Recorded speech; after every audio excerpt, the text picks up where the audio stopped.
After Dead Rising 1 and 2, the series had kind of a slight change up. Instead of going all the way to Dead Rising 3, which did come out later, instead of working on that first, they decided to come out with Dead Rising 2 Off the Record, which is more of like an upgraded version, kind of like spin-off of Dead Rising 2. And I'm pretty sure the story is considered to be non-canon, as instead of Chuck Green being the protagonist, it's Frank West from Dead Rising 1. And today, I'm going to be talking about the game, kind of go over the story. Like, I'm pretty much just going to breeze through it since it's pretty similar to Dead Rising 2. It isn't much different. There is a couple of subversions that I will mention. But the main, and like, I'll go over the survivors and the new features and things like that. But the main point I want to get out of this video is that I think Dead Rising 2 Off the Record is really the last game in the series that is worth playing. But to start off with that, I need to first actually talk about the game so you can understand why I feel that way.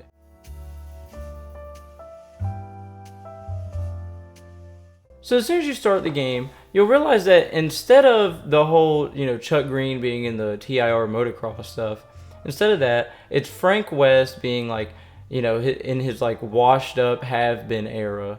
And now he's gone to Fortune City to go fight zombies in like this wrestling ring kind of thing. And, you can get the medals depending on how you do and stuff. And of course, the outbreak ends up happening anyway. But it's a little before it, Frank West is like investigating, and he goes around and he sees TK is giving Brandon from the last game, from the Cure movement, money, right? So that already kind of hints as to what's going to happen. So instead of it being, like the main characters being framed, like how it was Chuck Green last time being framed as like the bad guy, you realize that they end up just setting up the Cure group through Brandon. And that's what you find out as soon as you get to the first case of the game, where you see on the news that's pretty much what they're blaming it on. They don't know at first, but then eventually they work to blame it on that. And so from here on, you can start seeing your first survivors, as you end up seeing pretty much most of the survivors in this game are pretty similar to Dead Rising 2, so I'm going to try not to be too redundant. But, you end up seeing Denise as usual, getting your first dose of Zombirex, which the nice thing in this game is that Zombirex, instead of it having to be, you have to go to the safe house to give it to Katie, instead of that, it's Frank has it himself, so you can just like, bam, there you go, you're done. And pretty much that's what a lot of this game has. It has a lot of things where it's really just kind of like making your life easier instead of harder. But after you get Denise, you of course can go and fight Ted, who's like the easiest fight in the game. Well, either him or the scientist later, but I mean, he's pretty much the same. But you can also save Snowflake, which will be attacking you since it's a tiger, which I went over in the last one. But you can save her. You can also get Lenny like last time, so you cut on the Yucatan casino. And then you pretty much can just go through like the normal route of getting like LaShondra and Gordon. You do get Bill at a different time than last time. He's the guy trying to get the money. You get him pretty quick. You get Kenneth and Jack at the same time, Chad and Doris. I mean, pretty much those ones are the same. But a big difference is around the time that you get like Kristen, before, you can either do this before or like after you meet Rebecca for the case, you can see a different person riding on a motocross motorcycle than Leon. And it's your first psychopath fight if you don't count Ted. And it's Chuck Green from Dead Rising 2. So pretty much in this scenario, they set him up as just like going crazy after presumably Katie turned into a zombie or died. And now he's just in Fortune City just driving around. And when you try to rationalize with him, he's just a drunk. So instead of him, you rationalizing with him, he just attacks you anyway and tries to kill you. It's pretty much a similar fight to Leon, where you get him zooming at you and then you jump over the fence, he gets stuck, and then you beat the ever-living crap out of him. It's a pretty similar fight, and it's not hard. Really, a lot of this game isn't too hard for me just because I've played it so much in my life, but that's a big different one there. You also have Curtis, John, Brian, and Kevin who need a girl in the group for them to go, or you can stand them spamming the B button like I did because I accidentally took Kristen back too early.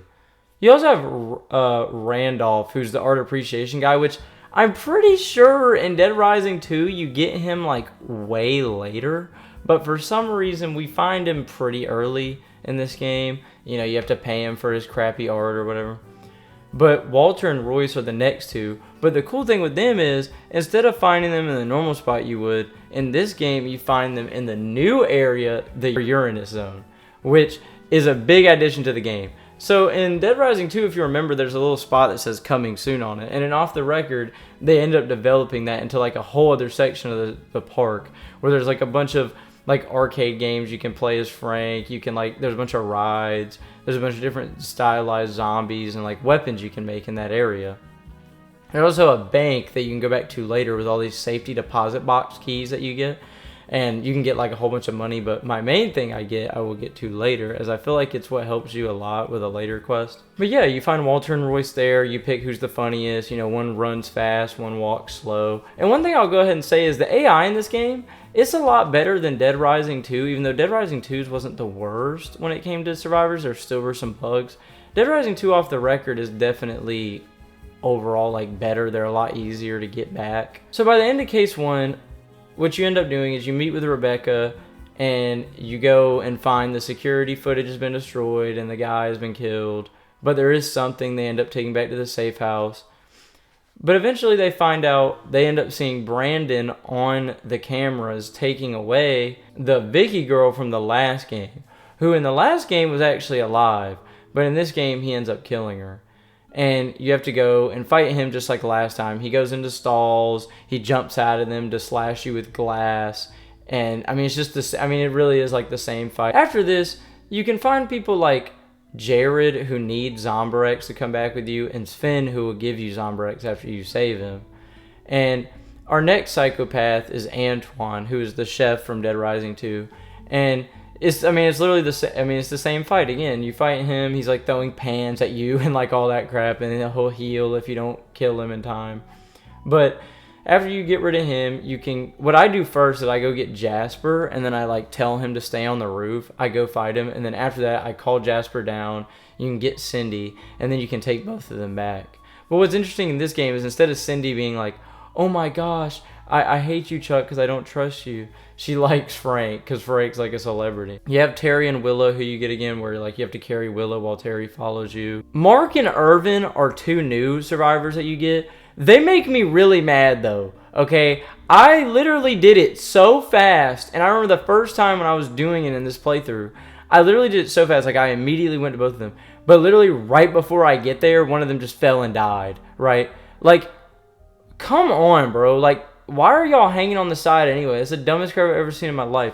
But yeah, I ended up eventually, I literally had to reload it, go back, and then I saved them. But that, yeah, they're pretty annoying. You have Alan, Jenna, and Floyd, who are always one of my favorites to save, or like three of my favorites to save, as they're like the rock band group that like makes all the zombies headbutt. It's really cool. Like it's always, that always like sticks with me. I don't know. I love their little set. The next psychopath though is Randy, and it's the dude from the last game where he ends up trying to like force his girl to marry him, and he's like an absolute creep, and he ends up killing his dad and stuff. It's like insane, but you can easily kill him if you just jump back and forth over the pews and he can't keep up with you, and you end up saving Danny that way. The following case, you see that you go to the safe house and you see that TK is boarding a train, and you end up going back to go get on the train with TK. You just go through, shoot down the mercenaries and stuff until you get to the front where eventually he's gotten away. You then can save Europa, who's the one where you have to get in underwear for her to follow you because she's embarrassed. And on my way from doing that, I went back to the Uranus zone to save Eric on Quarter Circle to Ford, where he's like a gamer guy who gets stuck there and you have to go save him. He's on top of like this like firework thing. And once I got them, I took them back and then proceeded to go and fight Slappy, who's always like a fun fight in the game. I will say it was a little bit easier since I had beaten the game. I got like this weapon where you literally are just like a little dude and you're just like, and I just like shot straight through him.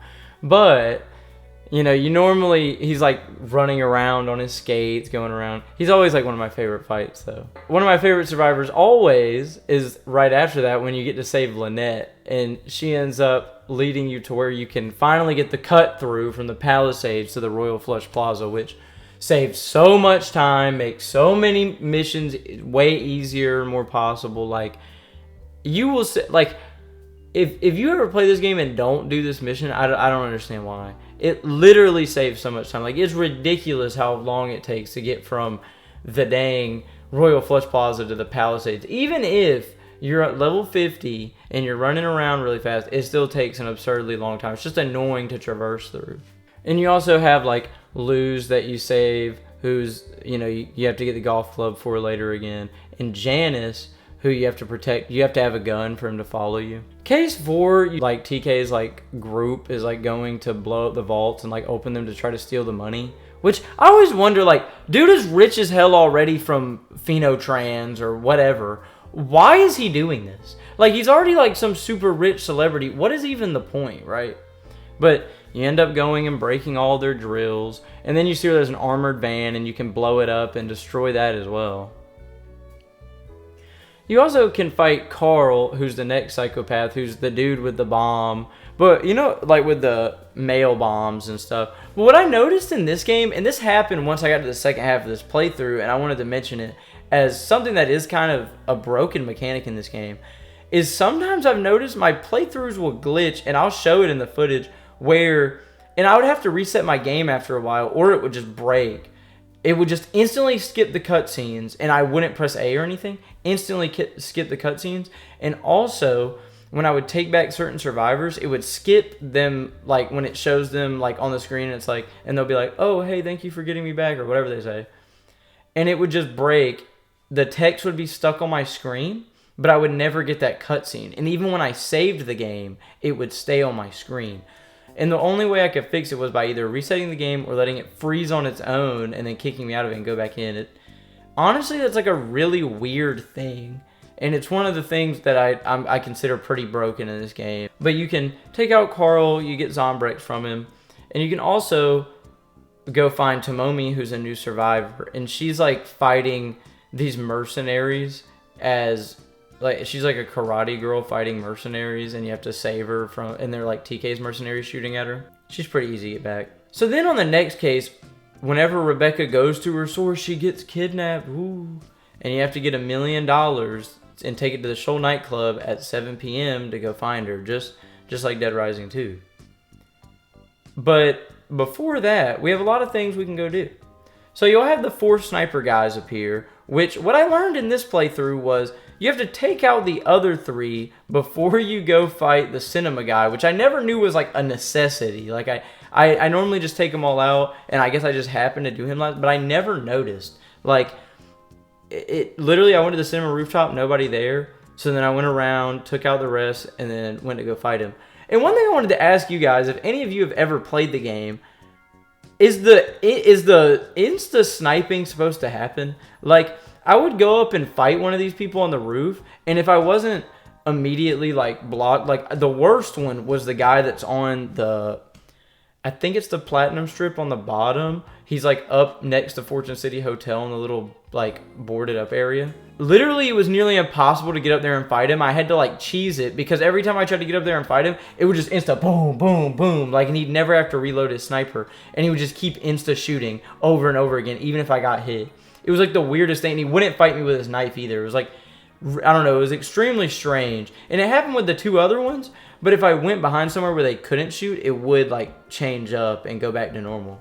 But I wanted to see if any of y'all know about that. I thought about looking that up. But you can fight all of them. And you can also save Elrod and Trixie, who are in the burning up area. And Tammy as well, the one you have to pick up that's like a mermaid. You then can fight Seymour, who's, I mean, to me, he's not a bad fight at all. And you also get the 6-shooter from him, which I love. But he literally, you know, pushes somebody off the ledge to their death. And there's a guy that's hiding from him, actually, after you kill him, that I had to reset the game to look for. Because the first time, I accidentally clicked on a door that took me to another place, which made him despawn. The second time, I couldn't find him. And then when I did find him, he was at, like, a quarter of health and then died. So then I reset the game, knew where he was, and then I went back and found him, and then, you know, brought him back. There's also Richard, who you can save, who's the Hunger Pains guy. I hate him. I hate him so much. First of all, you're just a loser if that's your problem. Like, if that is the problem, like, I hate you, bro. Like, let's just get back to the safe house. Second of all, he's a creep. Like, literally later in the game, they have it where he's like, oh, like, I need to, like, whatever. And it's a mutiny, too. Like, they'll all just leave because he creeps all the girls out. Like, I literally hate this guy. Like, he's the definition of a Discord mod. Like, why, dude? And then Woodrow, I do have a confession to make for this playthrough. His mission broke for me. I quite literally, over and over again, reloaded it. I kept walking into different places that were not where he was supposed to be to get the call, and it didn't happen. I tried resetting it before 6 a.m. a million times. Never happened. I went to the area after the time just in case it wasn't a mission. Never happened. And I got him in my last playthrough and in Dead Rising 2. I've never had a problem with that. But this time, I literally just sat there and just kept trying to go into different places to get the phone call to go off. And it was broken, which is another thing I want to talk about in this game, is that is a huge issue. Which I know is a huge issue in Dead Rising 1 and 2, and even Dead Rising Remastered. Like, I get it. Like, I know it's a problem. But in this game, it was atrocious. Like, certain calls wouldn't show up until like 2 or 3 hours after they were supposed to. And it's so irritating because if I missed them, then it was like I'd have to completely restart the game to get this one person. And it's like I reached the point where I'm like, I'm not doing this. Like, I have sat here for too long wasting my time trying to fix this issue in the game. Just make the dang missions work. Like, I get the render distance, or I get that there's too many people spawned in or whatever. But I tried every loophole to make him spawn, and he just wouldn't. So, you know, I remember saving Woodrow in 2 and in this game, where you have to follow him to the ATMs, and then when you bring him back, he'll give you a bunch of money. Which, as you'll notice, a lot of people in this section and right before it give you money after you save them, which is supposed to contribute to, like, your $1 million that you're saving up to save Rebecca, right? Jacob, Nevada, and Jessica are always the annoying ones to get, even though I love Jessica. I think her design's really cool. But they're always annoying to save because they're the poker people. And this is where I'm going to bring up the gambling books. So I went and got Gambling 1 and 2, and they were, like, in pretty similar places. But Gambling 3 in this game is different. Instead of it being just like in another place that you have to locate, like, you know, just like out and about, you have to get a safety deposit box key that's up where one of the snipers was, and you have to take it back to the Uranus zone, go to the bank, and then use that safety deposit box key, and you'll get Gambling 3, which ends up making it way easier to play the poker games. Because without it, it's like nearly impossible, because it is just truly luck, right? But with Gambling 3, you get amazing hands. It still may have taken me longer than it was supposed to, I'm not going to lie. But I still ended up completing it around like 8 a.m. from 6 a.m. on the clock. So it took me about that, however long that is in real life time. And it gives you amazing hands, so it's pretty hard to lose, but I still found a way. And eventually I got them, took them back to the safe house. And that eventually gives you the anti-up mission, which I just didn't care to do. Next, we can meet up with some survivors, but we don't save them just yet. And that's Wallace, Johnny, Lance, and Gretchen, who are part of the Tape It or Die crew. And these 4, you have to wait until, which in Dead Rising 2, I swear there wasn't even any boards or anything to lead you there. I mean, I'll go look back through my footage, but I really don't remember there being anything at all in the Palisades Mall that leads you to this. But in this game, when you're walking around, you can see where there's the arrows pointing toward their basement. And when you get in there, you'll see the same group where they're all together and they're like, oh, we filmed killing zombies with these different weapons. And what you have to do to make sure that they spawn on the last day to save them is you have to bring them a cement saw and plate so you can create like a plate shooter gun, which of course I did. And it's also just a fun weapon to do, and it gives you the combo card. And they're a fun group to me. Like, they're a really interesting one that whenever I was a kid, I never even found them. But when I played Dead Rising 2, and in this time Dead Rising 2 off the record, I did, and it was really cool. You next can find Daedra, who's in like the Hot Exciterama store, I believe, and she's like a dancer. But you find her, and you can bring her back to the safe house. It's like a pretty quick one. But after this, you get another big group, which is the one-hit wonder one, where you have to you have BB, who's telling you to do all this stuff to like be her stagehand, right? And you have to do it all correctly so you can save Allison, Juan, and Cameron. If you do it wrong, she'll kill all of them and just blow them up and then die. But if you do everything right, you can save them. And then when she falls into the crowd of fans, that's just a bunch of zombies you attracted with firecrackers, you can save her, and then you can run the entire group all the way back, to the safe house, which is honestly really close and on the way. After this, there's another group you can get where you have to pay them $10K to bring them back. And that's Summer, Cora, and Nina. And I mean, they're pretty annoying, but you gotta save them, I mean, she's kind of a dirtbag, but what can you do? Then finally, once 7 p.m. comes around, you can bring the money, and once you get patted down, you bring the money in, and then have to fight. They're always like a fun, like decent fight. And I mean, I ran through them pretty quick, and all you have to do, once again, is just kill one of them, and then the other one, just takes themselves out. Pretty simple. You then go to Fortune City Hotel, where you can fight these different mercenaries where TK is trying to get away up on the roof. Once you get rid of them, you go up on the roof, and then Frank just hucks a hook, or he jumps up on there, hooks the helicopter. So then you have to throw these metal cases and stuff at it until it eventually explodes, coming down. And then you can end up taking TK back to the safe house now that he's knocked out. After this, you can fight, I think it is the last optional psychopaths, but I'm not sure, which is Reed and Roger, who are doing the midnight magician show thing. And they're like, oh, we're gonna saw this girl in half. I like how Frank's just like, dude, that isn't magic, bro. I don't know, I love that. Also, I forgot to mention, there is a new guy in this game after you fight the sisters, or before, but I do it after I fight them. And that's Evan McIntyre, who, yes, is Adam McIntyre's brother from Dead Rising 1, and he's yet another clown. But instead, this one's a midget who drives a clown car with its pants pulled down and literally shoots ice at you that freezes you. It's I don't know, it's the most insane thing ever. But he's a pretty easy fight, to be honest. But what's interesting about him is instead of one phase, he's 2 phases. So the first is when he's on his stilts, and then the next one he's not, and he's on the ground running at you.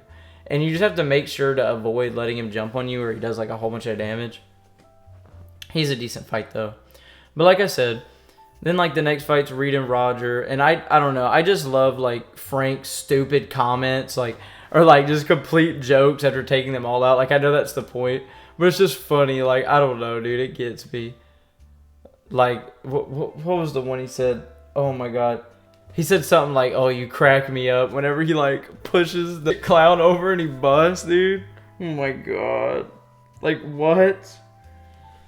And even before that, he said something about him being short. I don't even remember what it was. Oh yeah, that guy had a short fuse. Yeah, Reed and Roger are doing that. So you have one that's shooting the big, rocket gun at you.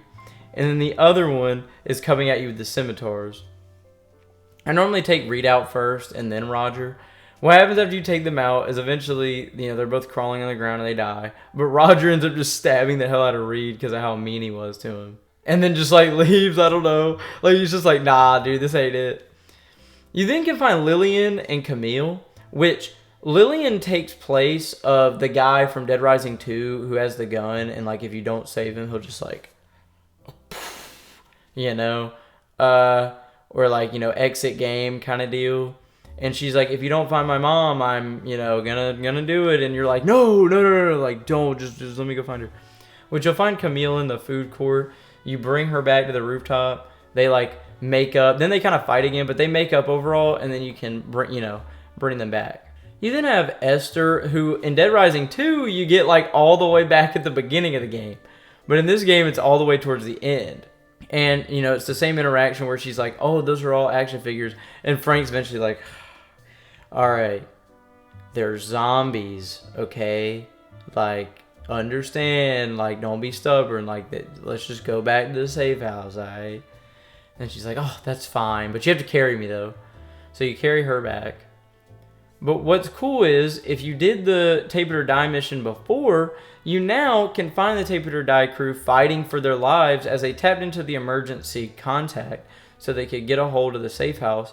And you can eventually go find them fighting for their lives in the Coconut Sport area. And once you get rid of all the zombies, you can talk to them and get them to follow you to the safe house. Which, this is another thing I want to bring up. In Dead Rising 2, you had to do that tape it or die crew part when the gas zombies are out, which is ridiculously annoying. And that's another thing I had to bring up. There's another 2 survivors later that they also made way easier in this game, where like in Dead Rising 2 it was really annoying to do. But yeah, so originally they did it where you have to go through the gas zombies to freaking save them, which is just why. But this time they didn't. So it made it way easier. But right after it, the gas zombies are back. And so like you and Rebecca are down there. You watch the military get freaking wiped like off the face of the earth, dude, because they're idiots. And then Sergeant Boykin watches his whole crew die, and Rebecca goes down there, and you're like, oh, Rebecca, you probably shouldn't have done that, which she shouldn't have done that.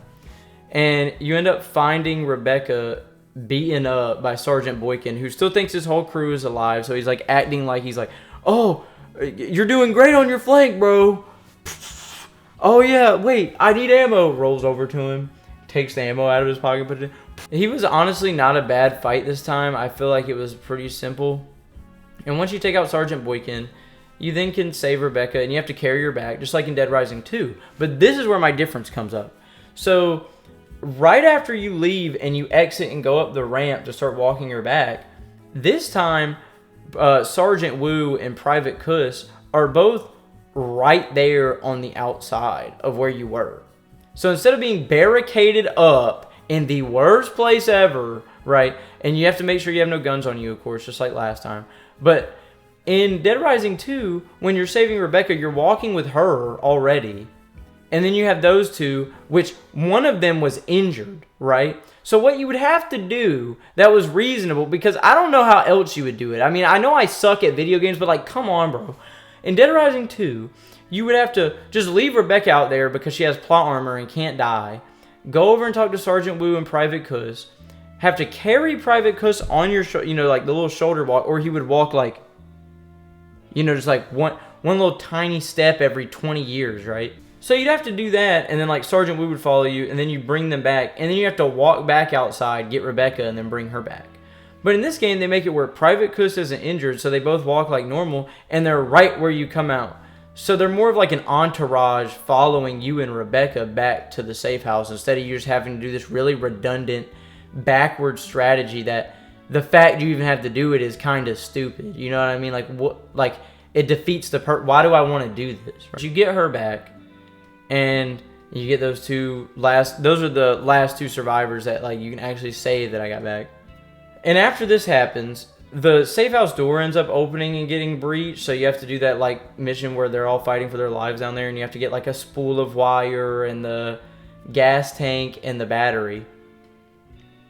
And once you do, you have to hack into it, spam the A button like you do with everything in this game. I feel like my Elite remote's gonna freaking break because I have to spam everything in these games. But you have to spam it until the door finally closes, and then after that, you'll see TK gets bitten. So, of course, if you want to actually beat the game, you have to stick him with the Zombrex so you can, get the final ending. The whole group's together with Stacy and Sullivan and Rebecca and you. And you're like, well, I guess I'm gonna go down to the worst part of the worst part of the game. I'm gonna walk in the freaking underground and go find what's going on. So you have to take out a few mercenaries before you get to like the little button you press. So you walk in, you see what's going on, how there's this massive like harvester in there, and you'll see people with like the blast frequency guns. And, those help with the gas zombies. But you fight through some mercenaries before getting up there and fighting the 2 scientist guys who literally go out like that. Like, literally so fast. And this time, Frank gets, like, all the stuff he needs, and he's like, oh, it's phytotrans.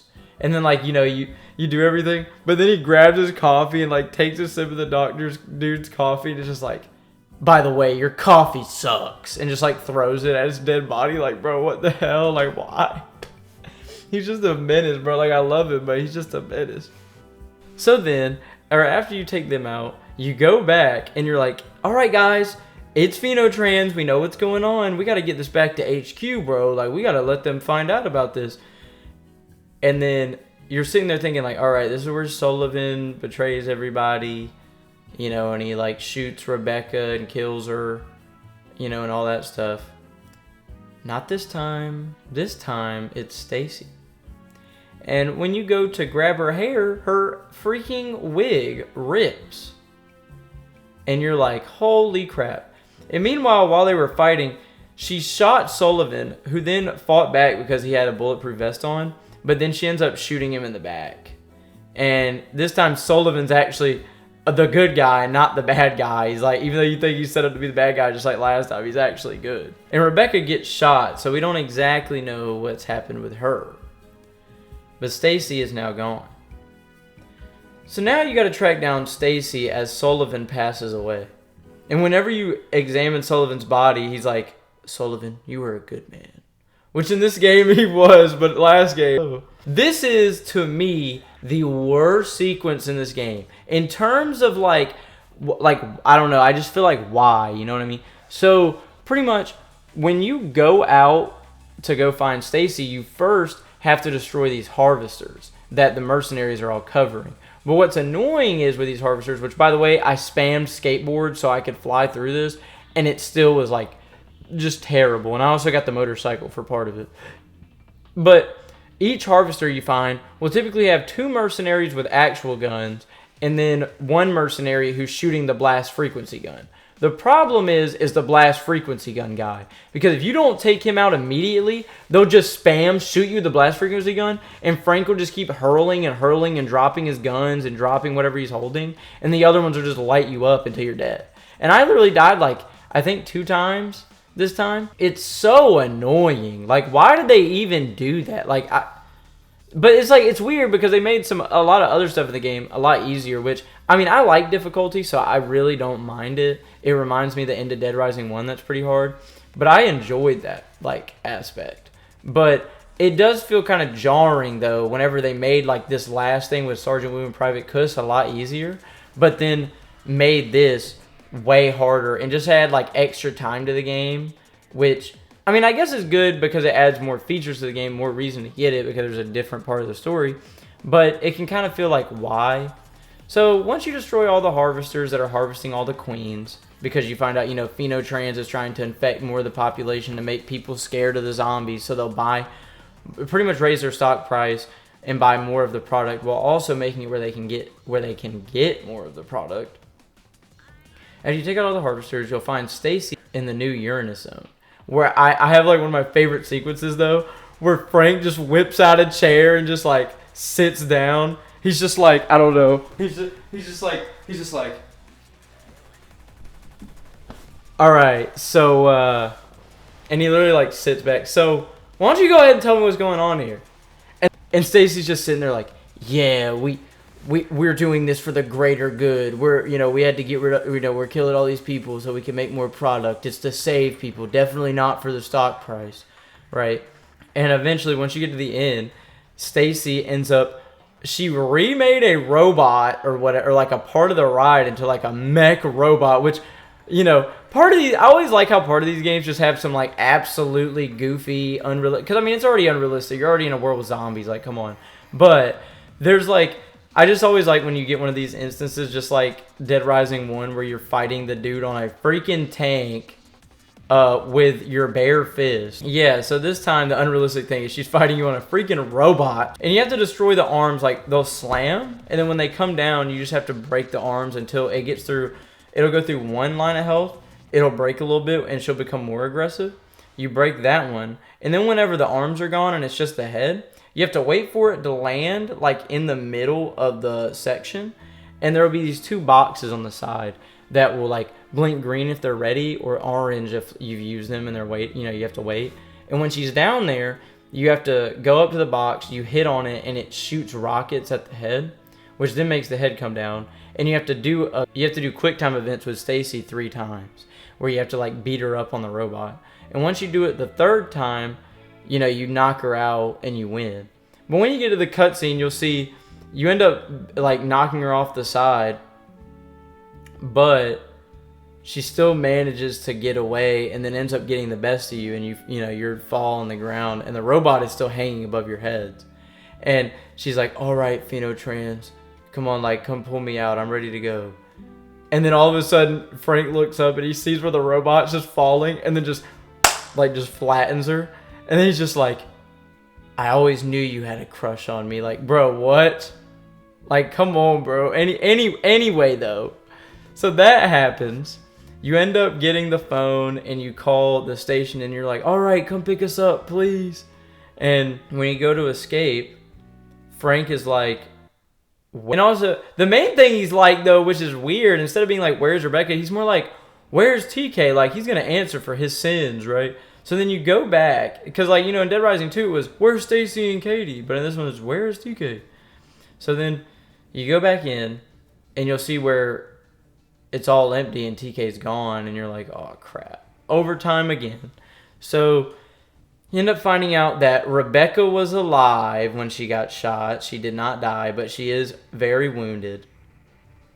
And the only way you can get her back or get TK is going to find all this stuff for TK once again, which are in different places. There's one in the Uranus zone in this time instead of in the underground area, which there is one in the underground area, but not like in the scientist like area or whatever. And, you know, you have to go around to all the different places, get all the items. And once you do, you then can go back to the arena where once again you get tased and you'll find Rebecca there. And she ends up helping you, as at first you have to just fight off zombies and like survive the zombies coming at you. And once you survive long enough, Rebecca goes over there, presses a button, or like throws a rope down and then presses a button to pull you up. TK ends up like hitting the crap out of her. She's like bleeding out. And what you end up having to do is you get up there and fight TK the same way you did in Dead Rising 2 overtime. But instead of you like having to keep Stacy and Katie up, this time you're having to sit there and heal Rebecca while you're fighting TK. And obviously the best ways to fight him is to kind of just like juke him out and then just like whack him. But also you can let him slam you into the side just like Dead Rising 2. And once he does that, like slams you into the side, you'll get a little animation where you can fight him, and then you can start, and you'll have like more time to do damage to him, and you can hit him. Once you do enough damage, and you know you've kept Rebecca alive and everything, you eventually throw him completely off the side once again. And he's like, if you want to win, you have to risk it all. And then Frank freaking throws him off, and he's just like, he said something like, or you'll fall to your death or something. I don't know. He says something goofy like that. And you end up picking up Rebecca as, in this game, instead of it being like Chuck has this love interest for Stacy kinda, and you have like Katie. In this game, they make it where Frank has like a love interest of Rebecca, which a good bit older, dog. But you know, whatever. But you know, that's the difference in this game. So she doesn't die, and she ends up being the love interest, and you save her. And then, you know, you get your little jump scare, and you go on your way. You know, and with that, you've completed the entire game in terms of survivors, psychopaths, and the main story. And you also have all your combo weapons you can collect, of course. And, you know, you have some new ones with the Uranus Zone stuff.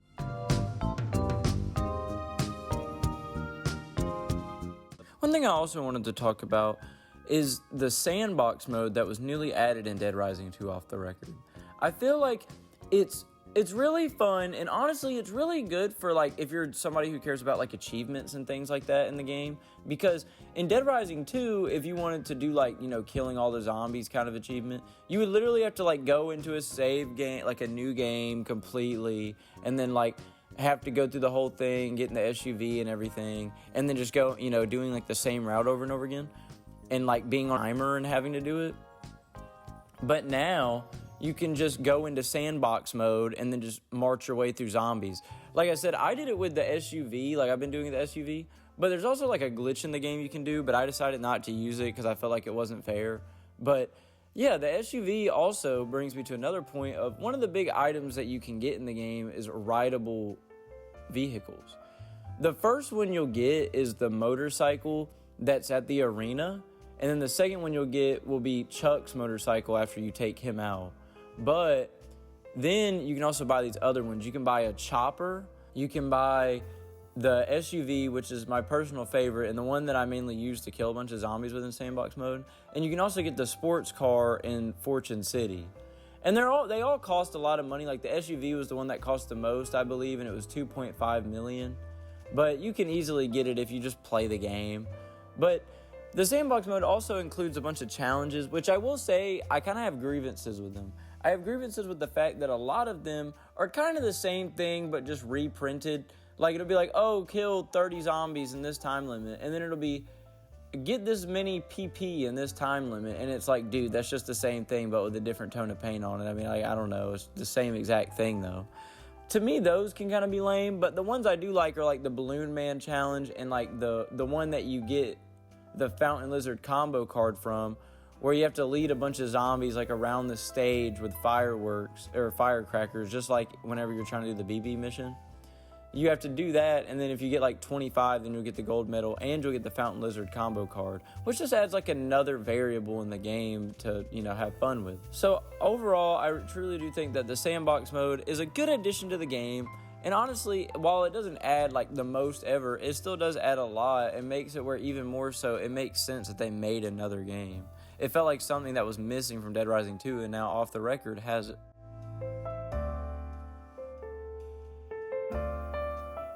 Mostly, that's really the main point of this game, is you just get Dead Rising 2, but with some extra fun stuff mixed within the missions and some different missions within there. And with that, I can kind of get to what my main point of this video is. So, I really don't know where to start with this. I always remember, I got Dead Rising 2 Off the Record, but I got it when I turned 7 for my birthday. And when I was younger, I played 1 and 2, actually, like, I played 1 when I was about, like, 4, and 2 when I was about 5. And I didn't, like, when I was, like, younger, I didn't really beat any of them the right way. I would just, like, play them because I just liked zombie games. And they were my brother's games, but I would always play them with my cousin. And he was mainly the one leading the way while I would just do a few missions I liked. And Dead Rising 2 Off the Record is the last one I ever got, too. I mean, that was years ago. And it's the last one I even cared to play, and I'm kind of glad. I feel like Dead Rising 2 Off the Record is the last game that captured the identity that Capcom should have with these games. They have the goofy aspects, the corny like storyline, that's like super dramatic and all that stuff. It had memorable survivors and memorable missions. And that's what me and my cousin talk about a lot, is because we played these games together growing up. We played them a lot. And I always think about when me and him would play the game, we'd be like, okay, you get these missions and you get these survivors and these are our favorite ones and this is our favorite psychopath to fight and this is our favorite mission to do. And we would always remember that kind of stuff. But with Dead Rising 3 just having, they just have like 7 psychopaths and the survivors aren't really the same. And who cares about your protagonist? You. And then Dead Rising 4, even worse. Dead Rising 4 is like the worst thing they've ever created. All of a sudden they make it where survivors aren't even missions anymore. They're just like meaningless, radiant, like not even quests, bro. It's just like, I don't even know how to explain it, but it sucks. Like, it's absolutely terrible. They don't matter. You don't know any of them because they're just randomly generated.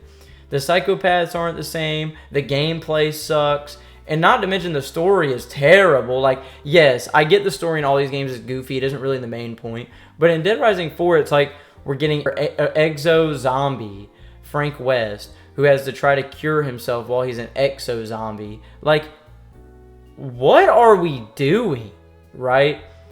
But with 1 and 2 Off the Record, and even the remaster of 1 that I made a video on, which you can find here, and I also want to plug my original Dead Rising 2 video. Those games had the personality of the series, and this is the last one that did, and it's the last one worth playing. This is the last Dead Rising that is worth playing, and this came out like 14 years ago. What happened to this series? Like, I get zombies kind of have faded out as like Walking Dead and Left 4 Dead and Back 4 Blood was kind of a failure, but all these other things have kind of faded out. It's so disappointing the way this fizzled out. Because if they just kept the same formula, like, I get they had to change things up, but you could change things up in a way that doesn't just ruin it. And I feel like a lot of series do this. It's like Resident Evil between... Personally, I enjoy 5. You know, a lot of people don't like it. The co-op's great. But I personally feel like Resident Evil 6 and like Revelations and 0 are like the worst in the series. And it's because they just lost where they came from, in my opinion. It just doesn't feel like Resident Evil games anymore. And that's how Dead Rising 3 and 4 are. Like, I just don't even care to play them. But Dead Rising 2 Off the Record always holds a special place for me. I know it's just like a fun, you know, just have a fun time game, but it's so memorable and nostalgic for me. I remember all the good times I had with it. And I wonder, I don't know if all of y'all have played it, but if you have, you can share your memories with it down in the comments, or how you feel about the series. You can tell me too. I hope one day maybe it'll come back, but I feel like its time has passed. I feel like this was really the end of what was a good game series that just ran out of stuff to do. But overall, I love Dead Rising 2 Off the Record, and for me it'll always hold a special place in my heart to play. It reminds me of being a kid. It reminds me of how, like, playing these games and think about how cool they were, and the times I had with my cousin and the times I had with my brother, and even just getting it for my birthday. I remember that so vividly. It's just a special game to me, and I wanted to make sure I talked about it on my channel. But I will go ahead and say this is the last Dead Rising video I'm ever going to make. I'm never going to make a Dead Rising 3 or 4 video. I literally hate those games, and I would rather not even bring them up. This is the last one, and I hope y'all enjoy it. If you've made it to here in this video, I just want to say thank you for watching. I'm sorry this video took a while to get out. I've been so bogged down with like school and work, and I've just had a hard time even finding when to record or when to play games and stuff. But I'm gonna be trying to be more consistent, I promise. It's just been a struggle, but it's gonna get better for sure. I know it will. I just have to allot my time better. And I'll have more free time next semester, and also just over break. I'm trying to get some videos, working on them consecutively. It's hard, but I want to do it for you guys, and I want to do it for me. I love doing this. This is so like fun. I don't know how I enjoy doing this. It's great. Please stay on the lookout and make sure, you know, you have your notifications on and everything. But if you enjoyed the video, please like, comment, and subscribe if you feel like it. I've been Colton. Thank you for watching. And as always, stay safe.